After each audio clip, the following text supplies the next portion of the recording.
Temos também Isabel Mega, porque, Isabel, então teremos julgamentos, sessões, né? Na terça, na quarta, na quinta e na sexta. Se não tiver nenhum pedido de vista, que é a principal aposta no momento, poderemos ter a conclusão do julgamento justamente na semana que vem. A expectativa é essa, sobretudo com esse dia extra que o julgamento ganhou, que é a quinta-feira que o Pedro estava mencionando para a gente, Carol.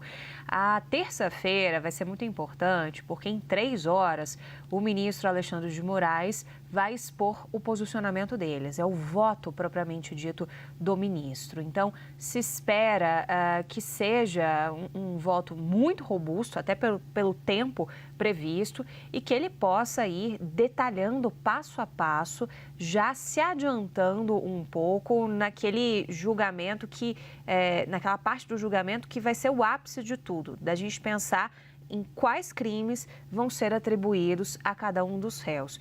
Depois, eles vão fazer o cálculo da dosimetria e aí é um momento mais ao final do julgamento. Então, tem uma certa expectativa, fazendo os cálculos dos 5 ministros da primeira turma do Supremo Tribunal Federal, que talvez entre quarta, no mais tardar quinta-feira, a gente já possa ter aquilo que a gente chama de maioria da primeira turma do Supremo em relação a esse julgamento. Então, já vai ser, digamos assim, uma primeira vinheta de breaking news aqui, quando a gente chegar a essa maioria. São 5 ministros, então 3 votando no mesmo sentido, a gente já teria essa maioria.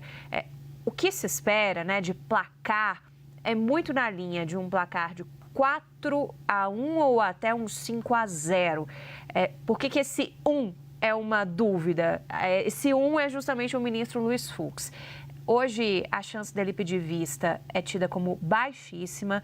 A aposta aqui em Brasília é que o julgamento vai terminar na semana que vem, mas há uma expectativa de que o ministro Luiz Fux possa manifestar divergências. Aí, a dúvida e por isso eu dou esses 2 placares, se essa divergência vem em uma divergência completa e que pode colocar ele realmente nesse um voto diferente dos outros, ou se não, se ele manifesta as divergências, mas mesmo assim vota com os ministros da primeira turma.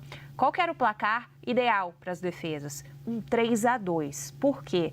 Porque com 3-2, eles conseguiriam acionar o plenário do Supremo Tribunal Federal em recursos e aí provocaria uma visão, um julgamento e votos dos outros ministros, inclusive aqueles que estão na corte após a indicação do ex-presidente Jair Bolsonaro, o André Mendonça e o Cássio Nunes Marques, que não votam porque são de outra turma, portanto. Isso tudo, Carol, vamos tentar materializar esse calendário que você e o Pedro estavam falando aqui com a gente. A Mari Gouveia preparou uma arte para a gente, justamente para a gente entender ponto a ponto desse calendário. Olha aí. Tem sessão marcada aqui, frisando então, para a próxima terça-feira, a partir das 9 horas da manhã. Neste dia, são 2 sessões reservadas até às 7 horas da noite. Aí depois, no dia 10, tem sessão marcada apenas pelo período da manhã. Nos dias 11 e 12 de setembro, mais sessões reservadas até o meio-dia e depois até às 7 horas da noite. Então, frisando, o rito começa com o voto do ministro Alexandre de Moraes, votando para condenar ou absolver os 8 réus. Vem Flávio Dino, vem o ministro Luiz Fux, olha aí o terceiro, então ali entre a quarta e a quinta-feira a gente já deve ter esse posicionamento.